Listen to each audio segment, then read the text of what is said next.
আসসালামু আলাইকুম, সবাইকে শুভেচ্ছা জানাচ্ছি। মাসুম মাহবুব। প্রিয় দর্শক, আবারও ইরান আমেরিকা সংঘর্ষের সর্বশেষ ব্রেকিং খবরগুলো জানাতে চাই আপনাদের। সংক্ষিপ্ত সময়ে আমি আপনাদের চেষ্টা করব খবরগুলো পৌঁছে দেওয়ার জন্য। প্রথমেই কয়েকটা গুরুত্বপূর্ণ শিরোনাম থাকছে, তার পরবর্তী আরও ডিটেলস থাকবে। সৌদি আরবের সবচেয়ে বড় তেল কেন্দ্রটি আরামকো এখন দাউ দাউ করে জ্বলছে ইরানের আক্রমণে। পাশাপাশি মার্কিন গর্বের F-15 যুদ্ধবিমান একটি নয়, একাধিক এখন আকাশ থেকে দোল খেয়ে মাটিতে পড়ছে। ৩ নম্বর, দখলদার দেশটির ভেতরে ব্যাপক আক্রমণ চলছে এবং দিক বেদিক মানুষ ছোটাছুটি করছে। বিগত ১২ দিনের যুদ্ধে আমরা যা দেখেছি তার চেয়ে কয়েক গুণ বেশি এবার কোনো কোনো এলাকা একদম মাটির সাথে মিশিয়ে ফেলেছে ইরানি মিসাইল। এবং ইরানের সাবেক প্রেসিডেন্ট মাহমুদ আহমাদিনেজাদ বেঁচে আছেন। তার মৃত্যুর যে খবরটি সেটি ইরানের রাষ্ট্রীয় কয়েকটি গণমাধ্যম অস্বীকার করেছে। তিনি বেঁচে আছেন বলে দাবি করা হয়েছে। এবং বাহরাইন, কুয়েত, সৌদি আরব, আরব আমিরাতে ভেঙে পড়ছে মার্কিন সকল সামরিক সিস্টেম। বহু অঞ্চল থেকে মার্কিনিরা পালাতে শুরু করছে এবং বিভিন্ন জায়গায় মার্কিন রাডার সিস্টেম অকেজো করে দিয়ে, অন্ধ করে দিয়ে তাদের উপর ব্যাপক ধোলাই চালাচ্ছে এখন ইরানের আইআরজিসি। দর্শক, এছাড়া আরো অনেকগুলো খবর থাকবে। আশা করি আমাদের সঙ্গে থেকে বিস্তারিত জানার চেষ্টা করবেন। ভাই, আপনাকে শুনতে পাচ্ছেন? ভাই, আপনারা কি আমার কথা শুনতে পাচ্ছেন? আমাকে একজন লিখছে, ভাই শুনতে পাচ্ছেন না। আমার মাঝে মাঝে কিছু দর্শকের উপর খুব বিরক্ত লাগে, সরি টু সে, যে আপনি আমাকে কমেন্ট করতেছেন শুনতে পাচ্ছেন না, কিন্তু সব দর্শক শুনতে পাচ্ছে। তো আপনার কমেন্টের জন্য আমি যে বিরক্ত হচ্ছি, এটা কি আপনি বুঝতে পারছেন? বলেন। নাকি বিরক্ত করাই আপনাদের কাজ? কিছু কিছু দর্শক আসে বিরক্ত করার জন্য, তাদের এই খবরগুলো যাদের গা জ্বালা ধরে তারা এসেই অনেকে বলেন, ভাই অডিও কম। অডিও কম হলে বাড়ায় নেন আপনার মোবাইলে। যদি অডিও, সবাই তো বলছে না, ৫ জন ১০ জন বলছে অডিও কম, বাকিরা তো শুনতে পাচ্ছে। এখন অডিও আমি বাড়াবো কি করে? আমার গলার শক্তি কম, অথবা সিস্টেমে কম, অথবা নেটওয়ার্কের ঝামেলার কারণে পাচ্ছি না। দেখেন, সবার কমেন্ট আসছে সাউন্ড ক্লিয়ার, কিন্তু তিনি লিখছে সাউন্ড শুনতে পাচ্ছেন না। ওকে দর্শক, আমি একটা একটা করে দিচ্ছি খবর। আইআরজিসির খবরে, মানে ইরানের যে বিপ্লবী গার্ড বাহিনী, তারা জানিয়েছে এই পর্যন্ত তারা মার্কিন ৫৬০ জনকে ওপারে পাঠিয়েছে। 516 সোলজার উপরে চলে গেছে আর কি দেখা করতে। এটা আমার কথা না, এটা আইআরজিসির মুখপাত্র বা আইআরজিসির পক্ষ থেকে তারা জানিয়েছে এই পর্যন্ত তারা সপ্তম এবং অষ্টম ধাপে যে অ্যাটাক করেছে, এ পর্যন্ত তাদের কাছে লেটেস্ট আপডেট হলো তারা ৫৬০ জন মার্কিন সেনাকে ওপারে পাঠিয়েছেন দেখা করতে।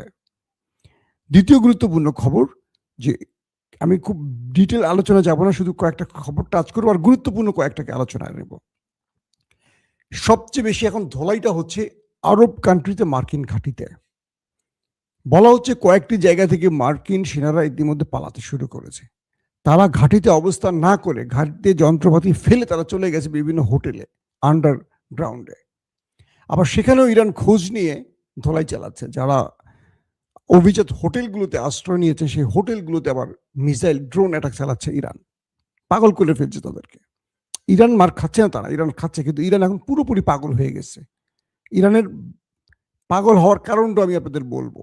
খুব মজার একটা ব্যাপার ঘটেছে, যে এটা ট্রাম্প আর নেতানিয়াহু বোঝেননি।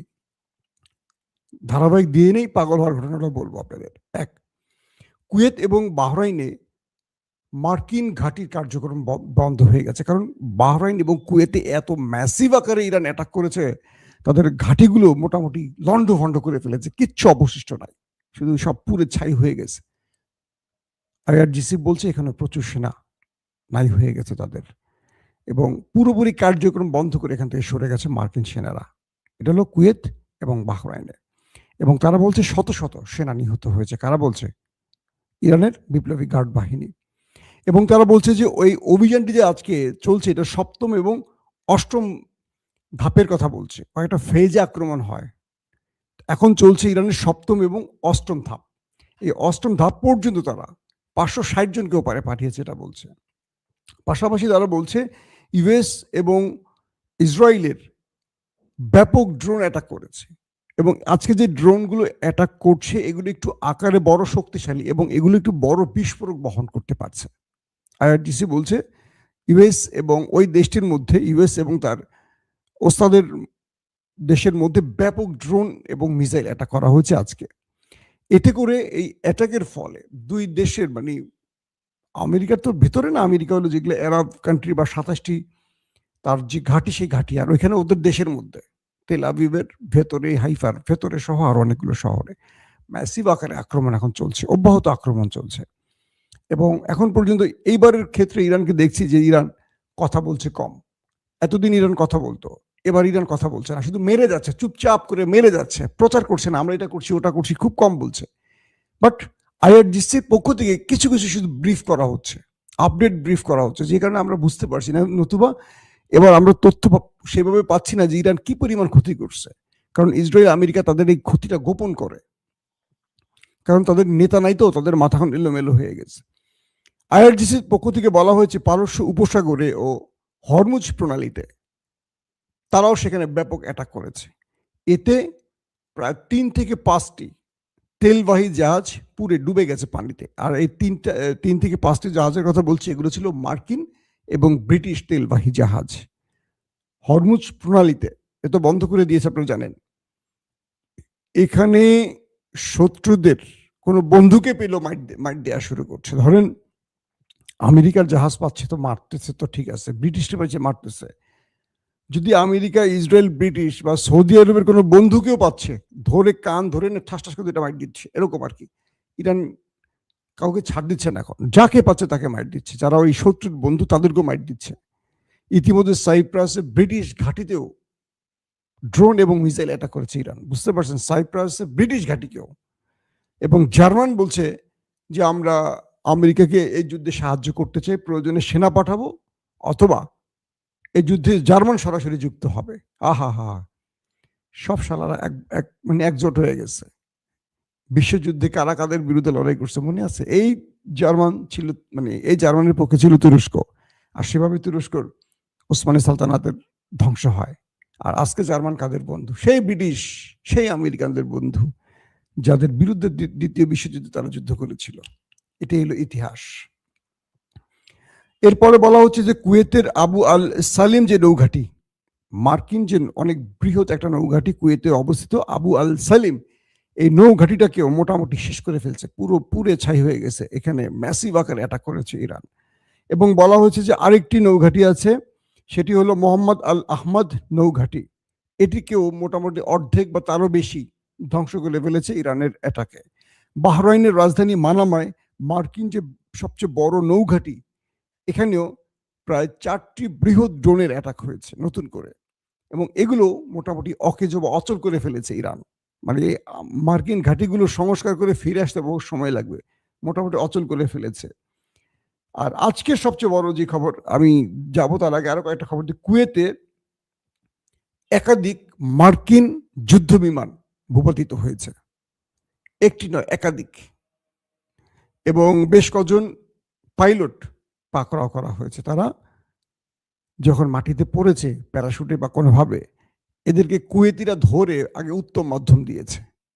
চিন্তা করতে পারেন, কুয়েতের সরকার হলো আমেরিকার পাপেট, দালাল, কিন্তু কুয়েতের জনগণ যখন দেখলো যে পাইলট আকাশ থেকে পড়ছে, সবাই ধরে আগে পেটান শুরু করছে ব্যাপক আকারে, মার্কিন পাইলটরা। তার মানে সরকার ওদের দালাল হতে পারে, জনগণ আমাদের মতোই। আমরা আসলে একটা জিনিস বুঝলাম যে জনগণ কখনো গোলাম হয় না, হয় সরকার গোলাম। যে বিএনপি গত 15.5 বছর আওয়ামী লীগকে ভারতের গোলামির কথা উল্লেখ করেছে, এখন আমরা দেখতে চাই সেই বিএনপি কি করে। দেখছেন তো কম বেশি নাকি? রাষ্ট্র যখন ক্ষমতায় বসে গোলাম হয়ে যায়, মানে সরকার গোলাম হয়ে যায়, জনগণ কখনো গোলাম হয় না। জনগণকে ঋণের বোঝা কাঁধে দিয়ে গোলাম বানিয়ে রাখে সরকারগুলো। আসেন তারপরের গুরুত্বপূর্ণ খবর। আরব আমিরাত সবচেয়ে বড় বিস্ফোরা মধ্যপ্রাচ্যের, এইটারে তো মোটামুটি তুল কালাম পিটান পিটাইছে ইরান সমানে। এটা রাডার, সবচেয়ে বড় যে রাডার সিস্টেম, এটাকে অচল করে দিয়েছে ড্রোন এবং মিসাইল অ্যাটাকে। এখন আমেরিকা আর আরব আমিরাত চোখে কিছু দেখে না, কানা হয়ে গেছে। এই সুযোগে ইরান টার্গেটে গিয়ে হিট করছে। আরব আমিরাতের কোথায় কোথায় মার্কিন সেনারা আশ্রয় নিয়েছে, কারণ ঘাঁটি থেকে তো তারা পালাইছে, ইতিমধ্যে ঘাঁটি ক্লোজ করে তারা পালাবার দিকে ছুটছে আরব আমিরাতে। যেখানে যেখানে তাদের সন্দেহ আছে, এটা ইরানের জনগণ তো এখানে আছেই, আবার মধ্যপ্রাচ্যে তো মুসলিমরা আছে, সব তো মুসলিম কান্ট্রি, এখান থেকে ইরানকে তথ্য দিয়ে দিচ্ছে বা ইরানিদের মাধ্যমে তথ্যগুলো তারা পাচ্ছে যে কোন কোন হোটেলে আমেরিকার আশ্রয় নিছে। বাস, চেহারা তো, কালার কাটিং তো বোঝেন, আলাদা বোঝাই যায়। ইরান সেখানে সেখানে অ্যাটাক করতেছে। এখন সব জায়গায় তো আর ওদের আকাশ প্রতিরক্ষা সিস্টেম নাই। এর মধ্যে পৃথিবীর সবচেয়ে বৃহৎ উঁচু ভবন বা দুবাইয়ের বুর্জ খলিফাতেও হিট করা হয়েছে, বাট সেটা ইন্টারসেপ্ট হয়ে গেছে। তো আমি একটা ভিডিওতে দেখলাম বুর্জ খলিফাকে টার্গেট করে যে ড্রোন মারা হয়েছিল সেটি ইন্টারসেপ্ট করা হয়েছে, বাট কতক্ষণ জানি না। এটাও মোটামুটি থাকবে না হয়তো, আমরা আশা করি এটাও মাটির সাথে মিশে যেতে পারে যেভাবে অ্যাটাক চলছে। আসছি গুরুত্বপূর্ণ খবর, সৌদি আরবের সবচেয়ে বড় তেল শোধনাগার আরামকোতে ইরান ড্রোন অ্যাটাক চালিয়েছে। এখন সেটা দাউ দাউ করে চলছে। পৃথিবীতে এই আরামকোর মাধ্যমেই সৌদি আরব আজকে অর্থনৈতিকভাবে এই জায়গাটা দাঁড়িয়েছে। সৌদি আরবের সবচেয়ে বড় তেল কোম্পানি, সেটা শোধনাগার, আরামকোর যে শোধনাগার, সেখানে ইরান অ্যাটাক করে জ্বালিয়ে দিয়েছে। আমার একটা জিনিস মাথায় আসছে না যে ইরান এই জায়গাগুলো টার্গেট করছে কেন। ওই যে খবরটা শুরুতে দিয়ে বললাম যে আরো শেষে মজা আছে, সেটা এখন আপনাদের বলি। ইরানের মধ্যে মার্কিন যুক্তরাষ্ট্র, ইসরায়েল বা আরবরা একটা জিনিস বুঝতে পেরেছে, তারা তাদের সুপ্রিম লিডারকে মেরে দিয়ে অনেক বড় ভুল করেছে। এটা এখন আমেরিকা বা সৌদি আরব বুঝতে পারছে। কি ভুল করেছে? রাষ্ট্রের কোনো কন্ট্রোল কারো কাছে নাই। ইরানের পররাষ্ট্রমন্ত্রী বলছেন যে ওমানে যে আক্রমণটা হয়েছে এটা সেনাবাহিনী জানে না, এটা আইআরজিসির কোনো একটা কমান্ডিং পোস্ট থেকে আক্রমণ করা হয়েছে। তার মানে হলো সুপ্রিম লিডারকে হারিয়ে তারা এতটা ক্ষিপ্ত হয়েছে যে এখন কোনো কমান্ডিং সিস্টেম নাই। ইরানের মধ্যে শীর্ষ 40 জন ব্যক্তি মারা গেছে একদিনের আক্রমণে। 30টা সিরিজ অ্যাটাক করেছে একটানা আমেরিকা, ইসরায়েল। শুধু ইমাম আলী খামেনি না, আইআরজিসি প্রধান, সেনা প্রধান, এরকম করে গোয়েন্দা প্রধান 40 জন ধরে মারা গেছে। পুরো চেইন অফ কমান্ড ভেঙে পড়েছে। এখন যে যার কমান্ডিং পজিশনে আছে, ধরেন 13 বেঙ্গল, 14 বেঙ্গল, আমাদের সেনাবাহিনীতে আছে না, অমুক জিওসি টিওসি, যে যার পজিশন থেকে হিট করা শুরু করছে। এখন চোখ বন্ধ করে মারতেছে। ইরানের কথা হলো আমরা মরবো, তোদেরকে নিয়ে মরবো, আমরা শুধু একা মরবো না, তোরা যে আরামে থাকবি আর মার্কিনীদের ওই জিনিসটা মুখে দিয়ে চুষবি, সেই সুযোগ আর তোদেরকে দেব না। আমরা মরবো, তোদেরকে নিয়ে মরবো, কারণ তোরাই এখানে বসে বসে ওদেরকে আমার নাকের ডগায় বসায় রেখে আমাদের শেষ করছিস। তোরা মুসলিম রাষ্ট্র, বড় বড় জুব্বা পরিস, সবাই মনে করে তোরা একেবারে পিরাউলিয়া, তোদের ক্যারেক্টার কি দেখাই দেব। ইরান, ভাই আমি এটার পক্ষে না, এটা ইরানের বক্তব্য এরকম। সেই হিসেবে ওদের কথা হলো যে যেহেতু তোরা মার্কিনীদের, ইসরায়েলিদের ডেকে এনে তোদের ঘরে ঢুকেছিস আমাদের বিরুদ্ধে, তাই তোদেরকে মেরে নে। এটা হলো ইরানের ভাষ্য। ইরান গেছে পুরো পাগলা হয়ে। প্রথমে মাসে মার্কিন ঘাঁটি, এরপরে হোটেল, এখন মার্কিন হোটেল মোটেল নাই, এখন টার্গেট তাদের ব্যবসা বাণিজ্য, তেল ক্ষেত্র, এইটা সেটা ধাম করে মারা শুরু করছে। এটা আমেরিকার টেনশনের কারণ হয়ে গেছে, কারণ এখন কার সাথে যোগাযোগ করবে? পররাষ্ট্রমন্ত্রী, নতুন প্রধান, পুরো সিস্টেম এলোমেলো হয়ে গেছে ইরানের ভেতরে। ইরান গেছে পাগল হয়ে। এখন আমেরিকা নিজে তো বেদিশা হয়ে গেছে। আমেরিকা বোঝে না যে এত কিছু করবে, সৌদি আরব বোঝে নাই, কেউ বোঝে না যে ইরান এমন কিছু করবে। এখন যা হচ্ছে, ধরেন খামেনি বেঁচে থাকলে এক ইশারা সব কন্ট্রোল করতে পারতেন, স্টপ, সব স্টপ। এখন স্টপটা বলবে কে? যাকে দায়িত্ব দিচ্ছে তাকে তো সবাই মানতে হবে, কারণ খোমেনি হত্যায় আইআরজিসি তো খোমেনিরই। এই বাহিনীটি তো আর কারো কথা এখন মানবে না, এই বাহিনীকে কেউ কন্ট্রোলই করতে পারবে না।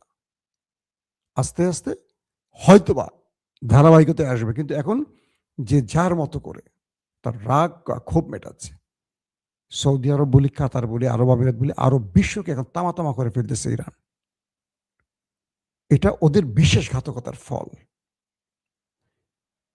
তবে মূল শত্রুকে ছাড় দিচ্ছে না। মূল শত্রু যে ওই যে হিজরা, এই হিজরা বাহিনীকে ছাড়ছে না, তাদেরকে তো ধোলাই চলতেছে, আওয়াজ হচ্ছে কম। আওয়াজ আজ রাত থেকে আবার দেয়া শুরু করব, কারণ কম্পাইল করতেছি কোথায় কোথায় কি হয়েছে। ওরা তো বলতেছে না রে ভাই, ওরা তো মাইর খেয়ে চুপ করে থাকে। কিছু মানুষ আছে মাইর খেয়ে আওয়াজ করতে পারে না, লজ্জায়। কারণ মাইরটা তো ওরা শুরু করছে, এখন যদি বলে যে ইরান আমারে মারছে, ইজ্জত যাবে না। এই জন্য বললেন ইরান মারতে আসছিল কিন্তু আমি তাড়ায় দিছি, কিন্তু মাইর খেয়া চোখ বন্ধ করে বসে রয়েছে, আর পেছন থেকে মুখ দিয়ে দম নিচ্ছে না, নিচে নিচে দিয়ে দম নিচ্ছে আর কি। এত যন্ত্রণা হচ্ছে। এটা এখন হিজড়াদের এই অবস্থাটা হচ্ছে, মায়ের খায়া আর চলে বলতে পারতেছে না। আর ট্রাম্প তো বারবার প্রস্তাব পাঠাচ্ছে ইরানের সাথে ডায়ালগে, যুদ্ধবিরতির। ইরান বলছে কোনো সংলাপ নাই, সংলাপের লোক তো তুমি রাখো নাই, কার সাথে সংলাপ করবা? করো যুদ্ধ কয়দিন, তুমি মারছো আমি তোমারে মারবো, আমি শেষ হয়ে দেবো, বাট তোমাকে নিয়ে মরবো, তোমাকে বাঁচায় রেখে আমি মরবো না। যে কয়দিন বা ইরানের হাতে যা আছে, মোটামুটি আশপাশের মধ্যপ্রাচ্যকে নিয়ে চলে যেতে পারবে ইরান। ইরানের কথা আমেরিকা বেঁচে থাকুক, কিন্তু বিশ্বাসঘাতকরা বেঁচে না থাকুক। আগামী দিনে সবাই যেন বুঝতে পারে বিশ্বাসঘাতকের পরিণতি কি হয়। প্রত্যেকে ভালো থাকবেন। আল্লাহ হাফেজ।